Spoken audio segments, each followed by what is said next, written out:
Karibuni Bodi ya Mikopo ya Wanafunzi Elimu ya Juu Zanzibar. Leo hii tutaangalia namna gani ya kuweza kuomba mwanafunzi mkopo wake mwenyewe, lakini pia namna ya kuweza kuingia kwenye system yetu kwa ajili ya kuomba token number kwa wale ambao wanafunzi wapo chini ya umri wa miaka 18. Tukianzia kabisa, unaweza kuingia kupitia kiunganishi cha kompyuta yako, laptop, au unaweza ukatumia simu janja yako ya mkononi ili kuweza kuingia kwenye mfumo kutumia browser yoyote ambayo wewe unatumia. Kwa mfano, kuna wengine wanatumia Google, wengine wanatumia Chrome, Firefox. Unaweza kutumia hiyo kwa ajili ya kuingia kwenye mfumo wetu na kuanza kufanya maombi. Kama mimi hapa nitaanza kuingia kwenye mfumo wetu na kuanza kufanya maombi. Ili kupata mfumo wetu kwenye Google yako, wewe ukiandika tu Zolas au ukiandika Bodi ya Mikopo Zanzibar, basi mfumo wetu utakujia kiurahisi kabisa. Utaangalia Zanzibar Higher Education Students Loans Board, ZHESB, utaibonyeza na utakupeleka kwenye mfumo wetu kama unavyoonekana. Hapa mfumo una sehemu ambayo ni umeambiwa ingiza user name ambayo ni Zana ID au birth certificate number, lakini na password. Hii ni kwa wale wanafunzi ambao ni exist, tayari wameshaanza kuomba au wapo katika mfumo wetu.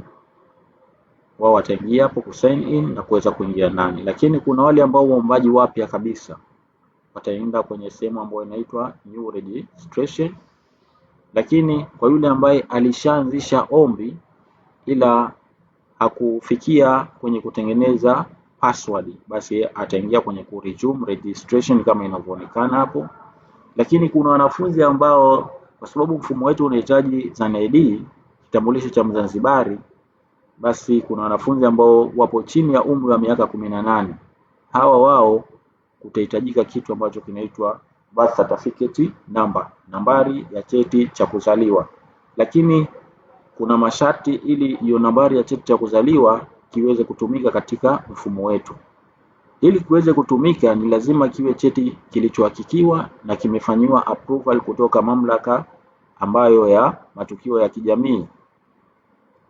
Wao watatuhakikishia sisi kwamba huyu ni Mzanzibari na anastahili, na watampatia namba maalumu ambayo inaitwa token number. Kwa mara hii mfumo wetu huu mpya, token number yetu inaanzishwa na mwanafunzi mwenyewe. Yani mwanafunzi ataanza kuomba mwenyewe na baadaye kule kwenye matukio ya kijamii wao wata-approve tu kwa ajili ya kuipata hiyo token mwanafunzi. So hapa chini kuna sehemu ambayo submit your birth details for review. Maana yake kwamba uingize taarifa zako za vyeti ili kwa ajili ya kufanywa hiyo approval kama ni mwanafunzi wa underage. Hii itakuwa inawahusu wale wanafunzi ambao wapo chini ya umri wa miaka 18 tu. Kwa hiyo wao wataanzisha hapa, wakibonyeza hii itafungua hii page. Hii page itamuonesha mwanafunzi aweze kuingiza taarifa zake mbalimbali. Lakini pia ataingiza taarifa za mzee ambao ni mama, lakini pia ataingiza taarifa za baba, lakini pia ata-upload picha yake ya passport size, na baadaye ata-upload cheti chake cha kuzaliwa ambacho kilichohakikiwa, certified birth certificate. Uhakiki wa vyeti unafanyika kwenye mamlaka ya matukio ya kijamii. Kwa hiyo wao baada ya kuhakiki cheti chako, utakuja unakiskani kwa PDF na kisizidi MB 2. Kwa hiyo kiwe chini ya hapo ndio kitaweza kuuploadika. Yaani utaweza kukiingiza na kitafika sehemu husika. Lakini pia unatakiwa kuingiza kitambulisho cha Mzanzibari cha mzee, aidha mama au baba au mlezi ambaye wewe unakaa naye. Kwa hiyo hapo ukiingiza kitambulisho hicho kwa njia ya PDF, pia kisizidi MB 1. Tunasisitiza kisizidi MB 2 kwa sababu unaweza ukaupload MB 2 na kisifike kule ambapo kuna stahiki kufika. Kwa hiyo baada ya kuingiza hapo kiupload, wao kule ZSRA ambao ndio wale mamlaka matukio ya kijamii watakiapprove na wewe kuweza kupata tokeni yako. Sasa tunarudi kwenye uombaji wa mikopo.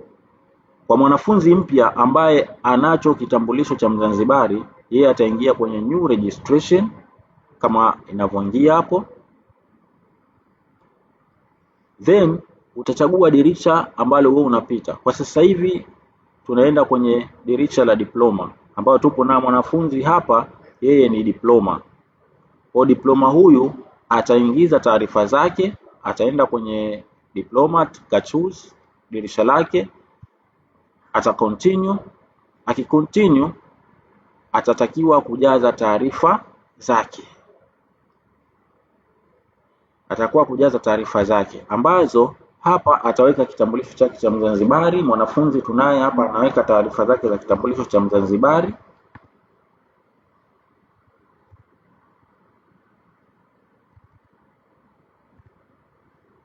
Then ataingiza nambari yake ya form 4. Kama tunavyoona mwanafunzi anaingiza nambari yake ya form 4.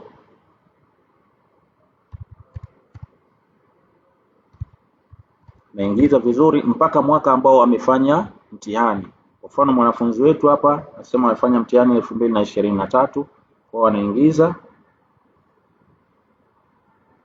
Mwanafunzi ameingiza mwaka 2023 ndio ambao amefanya mtihani, lakini pia ataingiza na nambari yake ya simu.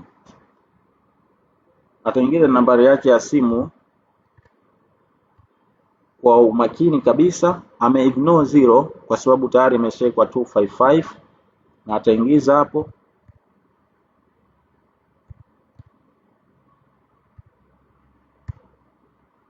Baadaye mwanafunzi ataingiza email yake.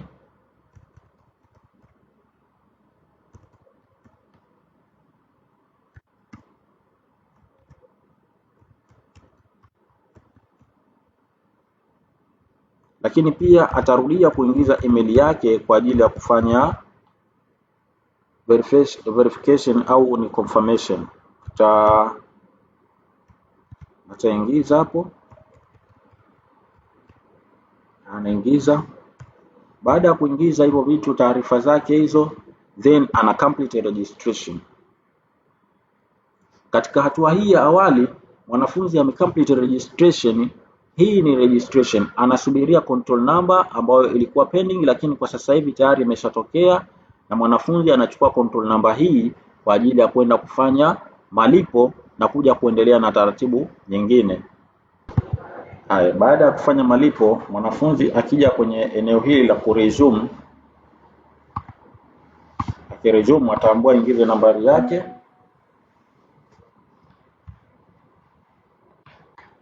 Akiingiza nambari yake hapa form 4, anaingiza nambari yake.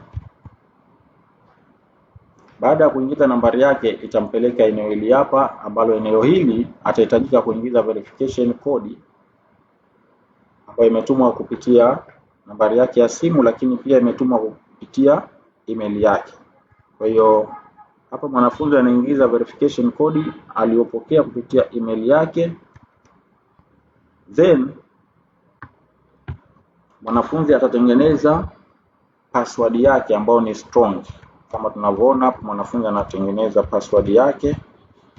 Ili password iwe strong, lazima imekusanya herufi kubwa, mchanganyiko wa herufi kubwa na ndogo, lakini pia iwe na nambari ndani yake, lakini iwe pia na special character japo moja. Kwa hiyo mwanafunzi hapa ametengeneza password yake.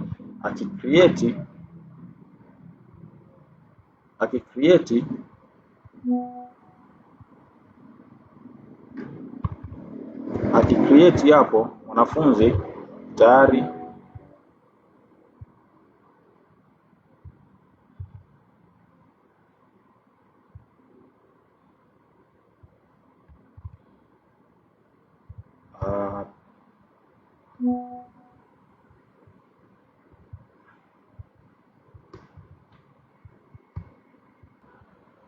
mwanafunzi ataingiza verification code. Ile mwanzo ili expire, kwa hiyo anaingiza nyingine. Tukumbuke Tukumbuke kwamba verification code hizi kila baada ya muda zinakuwa zina expire, kwa hiyo tunatakiwa tuzitunze. Kwa hiyo ukiingiza hapo, mwanafunzi inamuonyesha kwamba successful, ametengeneza password yake. Kwa hiyo tunamwambia mwanafunzi aingize Zana ID yake. Sasa anaingiza Zana ID yake,